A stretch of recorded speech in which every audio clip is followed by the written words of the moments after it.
ہو گئی ہے اور اس میں اب کوئی چیز اس کے آڑے نہیں آ سکتی۔ خواتین حضرات، مجھے نہ جانے کیوں جب میں یہ شہادت کی خبریں سنتا ہوں تو صوفی غلام مصطفیٰ تبسم صاحب جو میرے والد کے استاد گرامی تھے، ان کے لکھے ہوئے وہ ترانے یاد آتے ہیں جو یقین کیجئے ان سے کسی ایسی ذات نے لکھوائے ہیں، کیونکہ ایسے لفظ جو ہیں وہ انسان کے وہم میں نہیں آ سکتے، اس کے فہم میں نہیں آ سکتے۔ اور پھر جس انداز سے ان ترانوں کو ملکہ ترنم مادام نور جہاں نے ریڈیو پاکستان سے گایا ہے، یقین کیجئے کاش ہم میں وہ اسپرٹ ابھی باقی ہو۔ ان کے الفاظ بالکل سچے ہیں، ان کے جذبے ابھی تک جیتے اور جاگتے ہیں، اور آپ میں سے وہ لوگ جو ان جذبات سے آری ہیں وہ شکست خوردہ ہیں، وہ نیگیٹو ہے، وہ اس قابل ہی نہیں کہ وہ ایک آزاد قوم کے غیور شہری کہلا جائیں۔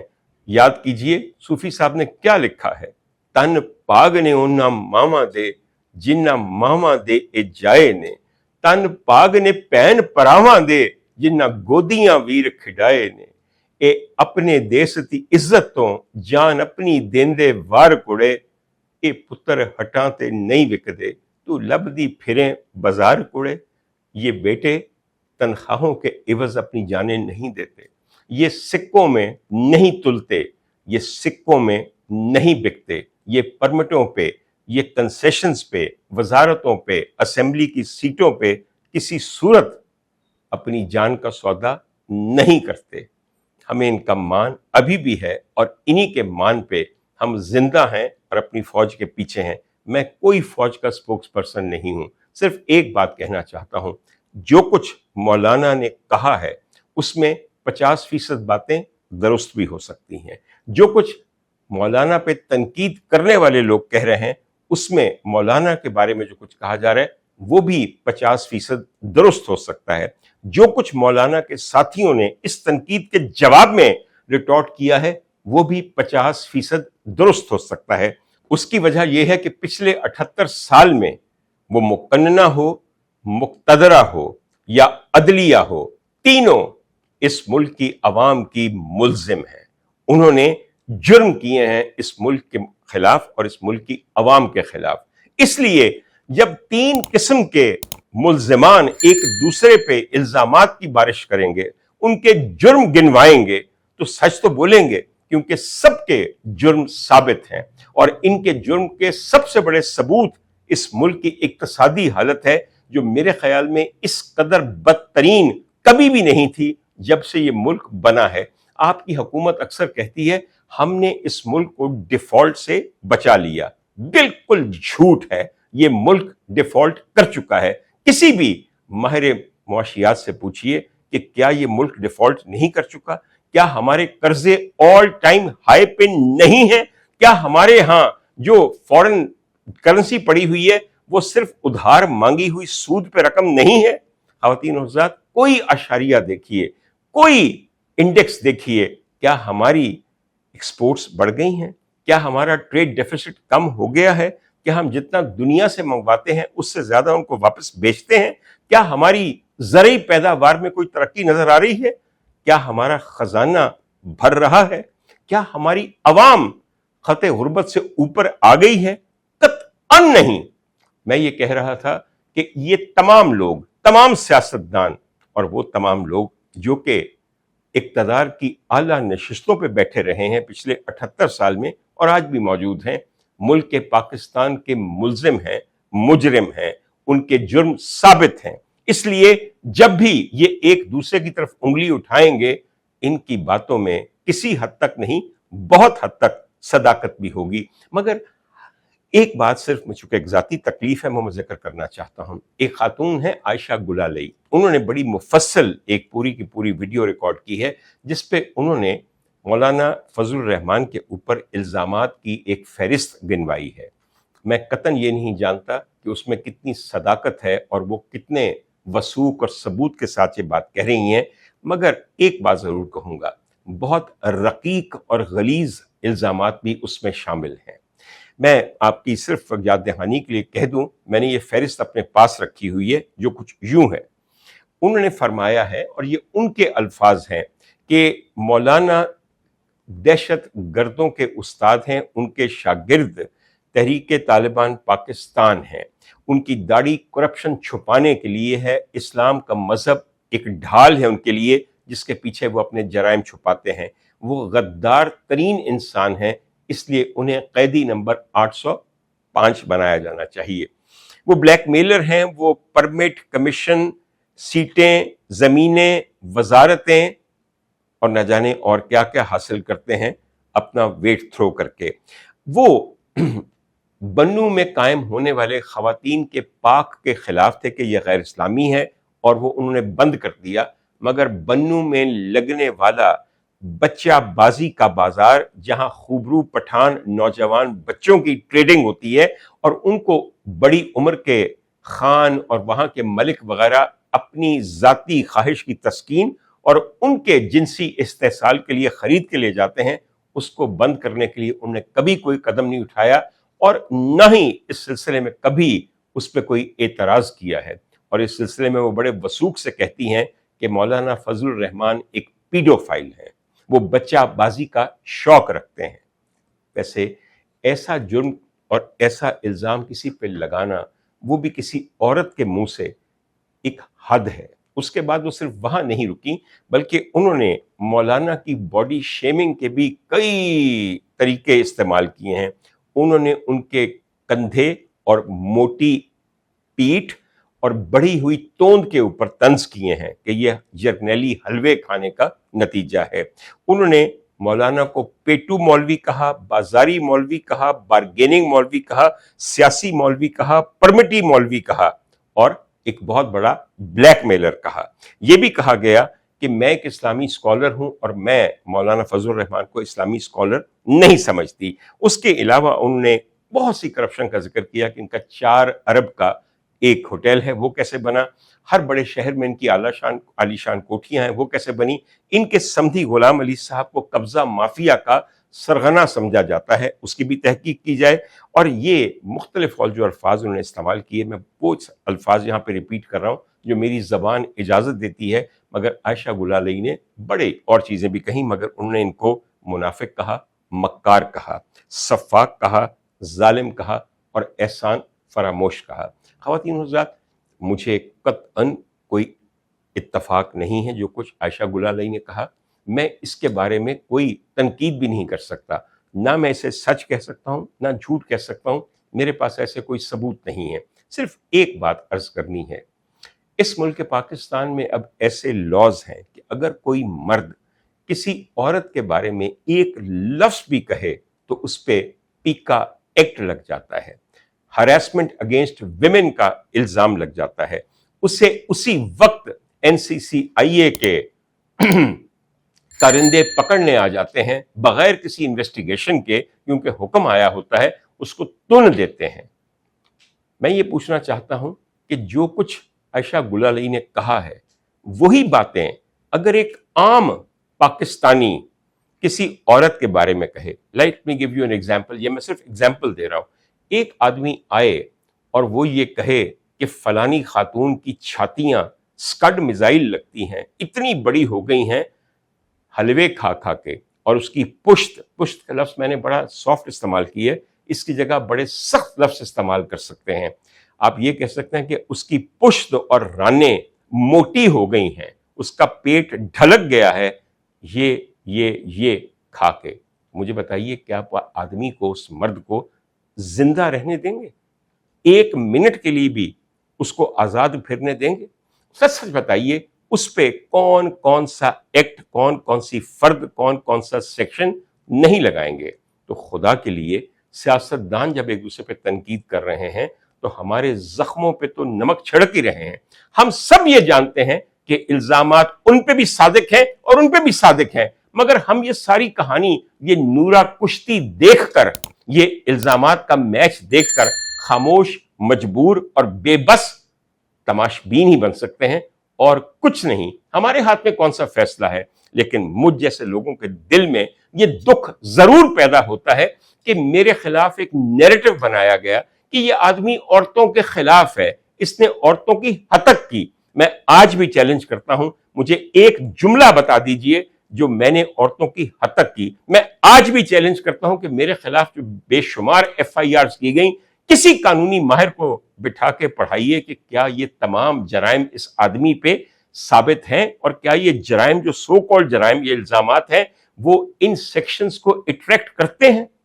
دکھ مجھے باقی چیزوں کا نہیں ہے، دکھ مجھے یہ ہے کہ ایک خاتون بیٹھ کے ہمارے قومی میڈیا پہ، سوشل میڈیا پہ، ہر جگہ ایک محترم عالم اسلام اور ایک بہت بڑے لیڈر اور سیاستدان کے بارے میں بچہ بازی کا الزام لگاتی ہیں. بچہ بازی کا الزام ایک ایسا الزام ہے جو اس آدمی کو سائیکو سیکشول ڈس آرڈر کا مریض بناتا ہے، اس آدمی کو ایک پرورٹ بناتا ہے، اس آدمی کو پیڈوفائل بناتا ہے. اتنے بڑے الزام کے بعد ہم میں سے کوئی کہہ سکتا ہے کہ یہ خاتون یہ کرتی ہیں یا وہ کرتی ہیں؟ کوئی نہیں کہہ سکتا. خدا کے لیے قوانین تو یکساں رکھیں. ہم تو ویسے ہی ایک گھٹیا قوم کے انتہائی مجبور شہری ہیں، ہمیں اتنا تنگ نہ کریں. میری بات کو ضرور سمجھیے، میں بالکل یہ نہیں کہہ رہا کہ وہ صحیح کہہ رہے ہیں یا وہ صحیح کہہ رہی ہیں اور کس حد تک صحیح یا غلط کہہ رہے ہیں.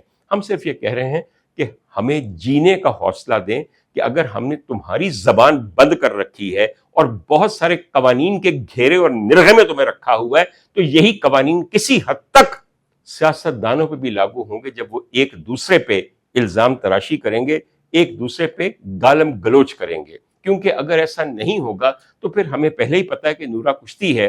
اور خاص طور پہ جب اتنی بڑی غداری کے بعد، اتنی بڑی بغاوت کے بعد آپ ایک FIR تک نہیں کاٹ سکتے، تو پھر ہم سمجھ جاتے ہیں کہ یہ FIRs، یہ NCCIA، یہ مختلف ایجنسیاں، مختلف ادارے، مختلف نئے نئے قوانین، نئے نئے ایکٹ صرف ہمارے لیے ہیں، اور ہمیں مارنے کے لیے بھی بغیر کسی قسم کی عدالتی کارروائی کے جو ادارے کام کر رہے ہیں، وہ بھی صرف عام غریب پاکستانی کی موت کا سامان ہے، کسی اور کا نہیں. خیر خواتین و حضرات، I hope I make myself very clear. میرا ذاتی دکھ کبھی ختم نہیں ہوگا، اور میں چاہتا بھی نہیں کہ مجھے اس کا دکھ کبھی ختم ہو یا اس کا غصہ کبھی ختم ہو. اور وہ دن بھی دور نہیں جب میں انشاءاللہ تعالیٰ آپ کے سامنے لے کر آؤں گا کہ ہم پہ کیسا کیسا جبر کیا گیا اور کیوں کیا گیا. خواتین و حضرات، اس کے ساتھ ہی میں آپ کو یہ بھی کہنا چاہتا ہوں کہ بچہ بازی جو ہے اس کے بارے میں ایک پورا ویلاگ کرنے کی ضرورت ہے. یہ روز افزوں ترقی پاتا ہوا ایک کاروبار ہے جو خاص طور پہ بنوں میں، مگر بنوں کے علاوہ یہ ساؤتھ پنجاب میں بھی بہت کامیابی سے جاری ہے. میرے خیال میں وہاں پہ تو یہ کلچرل روایت ہے کہ ایک خان کی شان میں تبھی اضافہ ہوتا ہے جب اس کے پاس 2-3 خوبرو نوجوان لڑکے ہوں جو چکنے ہوں، اور جو چکنے ہوں پھر وہ ڈانس بھی کرتے ہوں، تھرکتے بھی ہوں، ٹائٹ قمیضیں بھی پہنتے ہوں. میں یہ سوچتا ہوں کہ کلچرلی بچوں کا یہ استحصال جو آج بھی 21ویں صدی میں جاری ہے ملک پاکستان میں، اسلامی جمہوریہ پاکستان میں، تو پاکستان کی شان کو کتنا بڑھاتا ہے. آپ لوگ یہ سمجھتے ہیں کہ نہیں، ایسا نہیں ہوتا. اگر آج یہاں پہ می ٹو موومنٹ دوبارہ شروع ہو جائے تو ہر عورت اور ہر آدمی کہے کہ بچپن میں مجھے مولیسٹ کیا گیا. میرے گھر میں ملازمین نے، میرے کزنز نے، میرے رشتہ داروں نے، میرے ٹیچرز نے مجھے رانگ ٹچ کیا، مجھے فونڈل کیا اور مجھے ریپ کیا. یہ بات کوئی ایسی غلط نہیں ہے، ہمارے ملک کا یہ وتیرہ ہے.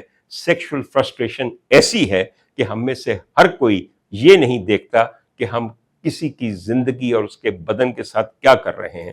کوئی دن جاتا ہے کہ پنجاب کے کسی نہ کسی شہر سے یہ خبر نہیں آتی کہ ایک 5 سال کی بچی کو ریپ کرنے کے بعد جان سے مار دیا گیا، ایک 4 سال کی بچی کو اوپر سے نیچے پھینک دیا گیا، ایک بچے کو ریپ کرنے کے بعد اس کی پولیتھین میں لپٹی ہوئی لاش کو بیلکنی سے نیچے گلی میں پھینک دیا گیا. روز کی باتیں ہیں. ہمارے اوپر ایک حکمران ہیں ایسی کہ جو اپنے دل کے بہت قریب پاتی ہیں ان تمام چیزوں کا درد، مگر محض درد کو محسوس کرنا اور درد کی وجوہات کو ختم نہ کرنا وہ سمجھ سے بالا تر ہیں. خواتین و حضرات، آپ کہیں گے ہے نا CCD نیفوں میں پستول چلانے والی، یہ ان چیزوں کا علاج نہیں ہے. اور ہم نے خود دیکھ لیا کہ CCD بھی بہت پریفرینشل ہے، ڈسکریمنیٹنگ ہے. وہ واقعہ تو اب کسی کے ذہن میں نہیں ہے جس میں آپ نے غیر ملکی خواتین کو یہاں پہ اجتماعی ریپ کا، گینگ ریپ کا نشانہ بنایا. آج کوئی بولتا بھی ہے اس کے بارے میں. نانا جان اور مامو جان تب سے چین کے ایک پرتعیش دورے کو کر کے آئے ہیں جس میں وہ اپنے تئیں ایک اے آئی کانفرنس میں گئے. مجھے آپ یہ بتائیے دونوں کا اے آئی سے کیا تعلق ہے؟ گل ہوئی نا، ذرا سٹریس زیادہ تھا تو انہوں نے سوچا ذرا بیجنگ اور شنگھائی کا چکر لگائیں، بڑے دل فریب شہر ہیں. خواتین و حضرات، ایک چھوٹی سی بات مجھے تنگ کر رہی ہے، اور وہی تنگ کر رہی ہے کہ ہمارے ہاں جو بلاول زرداری ہیں وہ اس وقت آزاد کشمیر میں مختلف جگہوں پہ تقاریر کر رہے ہیں، اور اس میں وہ میسنی وارداتیں ڈال رہے ہیں. ایک جگہ انہوں نے کہا کہ وہ لوگ کیوں نہیں کشمیر کو کھلواتے جو آبنائے ہرمس کو کھلوانے کا دعویٰ کرتے ہیں. کس کو کہہ رہے ہیں آپ؟ بلاول زرداری، ہوش میں آؤ. یہ کیا میسنی واردات آپ ڈال رہے ہیں؟ آپ ان کے ساتھی ہیں، ان کا حصہ ہیں، اس حکومت کا ایک لازمی جز ہیں، اس کے وجود کی ضمانت ہیں. وہی ہیں جن کے ساتھ آپ بیٹھتے ہیں اسمبلیوں میں، جو یہ دعویٰ کر رہے ہیں، جن کو آپ یہ کہہ رہے ہیں کہ آپ کھلوائیں. آپ خود کھولیں. اس کے بعد ایک جگہ آپ نے کہا کہ ڈڈیال میں انٹرنیٹ نہیں آتا، کنیکٹیوٹی نہیں ہے. حضور والا، ڈڈیال جہاں پہ واقع ہے اور جس حلقے میں آپ تھے وہ آپ کی حکومت میں ہے، آپ کا ہی وہاں پہ وزیر اعظم ہے، یہ اسی کا حلقہ ہے. تو اگر آپ اس حلقے سے الیکٹ ہوئے ہیں، اس پہ حکمرانی کرتے ہیں، تو انٹرنیٹ کی فیسلٹی کسی اور خلائی مخلوق نے آ کے آپ کو دینی ہے؟ بس کر دیں. کب تک لوگوں کو اتنا بے وقوف سمجھیں گے؟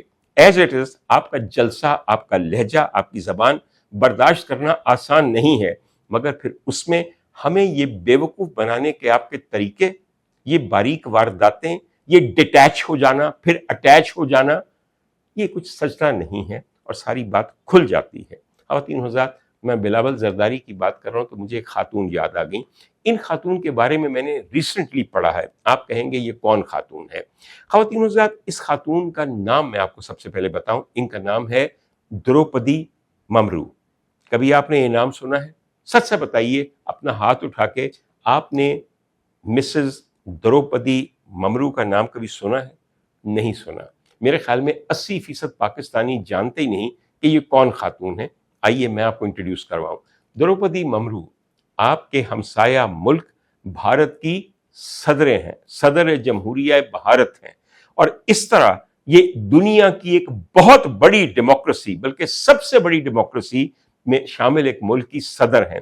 یہ 15ویں صدر ہیں بھارت کی، اور یہ دوسری خاتون صدر ہیں بھارت کی. اس سے پہلے صرف ایک اور خاتون تھی، پرتیبھا پاٹل، جو کہ صدر بنی اور وہ خاتون تھی. یہ وہ پہلی خاتون ہیں جو کہ ایک قبائلی کریڈ کو بلونگ کرتی ہیں، سنتھال ٹرائب کو بلونگ کرتی ہیں.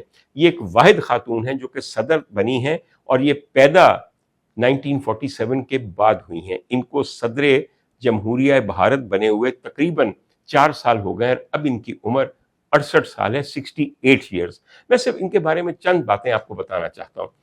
یہ گریجویٹ ہیں، یہ پہلے ٹیچر تھیں، پھر اریگیشن ڈپارٹمنٹ میں کلرک تھیں، پھر 1997 میں یہ آئیں پولیٹکس میں. محنت کر کر کے جھارکھنڈ کی ایسی گورنر بنی کہ انہوں نے 6 سال تک جھارکھنڈ کی گورنری بڑی کامیابی سے کی. ان کو بہترین ایم ایل اے ہونے کا ایوارڈ مل چکا ہے، اور اپنی لمبی سیاسی کوششوں سے بھرے کریئر کی وجہ سے انہیں یہ مقام دیا گیا کہ انہیں دلی میں راشٹرپتی بھون میں بحیثیت صدر بھارت بن کے رہنے کا موقع ملا، جو بڑی کامیابی سے جا رہی ہیں. اس خاتون کی تصویر آپ دیکھیے، ان کی سادگی کا یہ عالم ہے. انہوں نے آج تک بھارت کی بنی ہوئی کسی سوتی ساڑی کے علاوہ کبھی کوئی کپڑا نہیں پہنا. زیور کے نام پہ ان کے پاس ایک چوڑی ہے اور ایک چین اور 2 ٹاپس ہیں. گاڑی کے نام پہ ان کے پاس صرف ایک گاڑی ہے جو کہ انڈیا میں اسمبل ہوئی ہے اور وہیں کی بنی ہوئی ہے. گھر کے نام پہ ان کے پاس صرف ایک گھر ہے جو ان کے مرحوم شوہر اور انہوں نے مل کے بنایا، اور وہ گھر پورے 5 مرلے کا اڑیسہ میں ہے. اس کے علاوہ ان کی دلی اور بمبئی اور آگرہ تو کیا، لندن میں بھی کوئی جائیداد نہیں ہے. میں نے جملہ الٹا کر دیا تاکہ آپ یہ نہ سمجھیں کہ میں کسی اور کے جملے کو یہاں کاپی کر رہا ہوں. ان کے 3 بچے تھے، 2 بیٹے فوت ہو چکے ہیں، ایک بیٹی ان کی موجود ہے مگر یہاں پہ کوئی موروثیت نہیں ہے. بیٹی ایک بینک میں کام کرتی ہے اپنے شوہر کے ساتھ دلی سے اور اپنی ماں کے عظیم الشان پریزیڈنشل پیلس سے دور رہتی ہے. ان خاتون کی انٹیگریٹی ایسی ہے کہ اتنے عرصے سے 1997 سے لے کر اب تک سیاسی افق پہ چمک رہی ہیں مگر ایک پیسے کی کرپشن کا الزام ان پہ نہیں ہے. خواتین و حضرات، قومیں ایسے ہی نہیں مضبوط ہوتی. قومیں ایسے مضبوط ہوتی ہیں جب ان کے سربراہ اتنی عمدہ انٹیگریٹی رکھتے ہیں، ایسا کیریکٹر رکھتے ہیں کہ ان کے اوپر کوئی تنقید کی انگلی نہیں اٹھتی. دروپدی ممرو، آئی وش کہ آپ سبق دیتی اپنے ہمسایہ ملک کے صدر صاحب کو، مگر چھوڑیے، وہ تو بہت عقل مند آدمی ہیں. یہ عقل ہے کہ اتنا بوجھ سر پہ لادے پھر رہے ہیں. باہر طور ان کی عقل مبارک. اور دروپدی ممرو، یاد رکھیے گا کہ میں نے ہمسائیگی کا حق ادا کیا اور آپ کا ذکر پہلی دفعہ پاکستان کے کسی ویلاگ میں کیا. خواتین و حضرات، اس کے ساتھ ہی میں اجازت چاہتا ہوں. انشاءاللہ تعالی اگلے ویلاگ میں ملاقات ہوگی.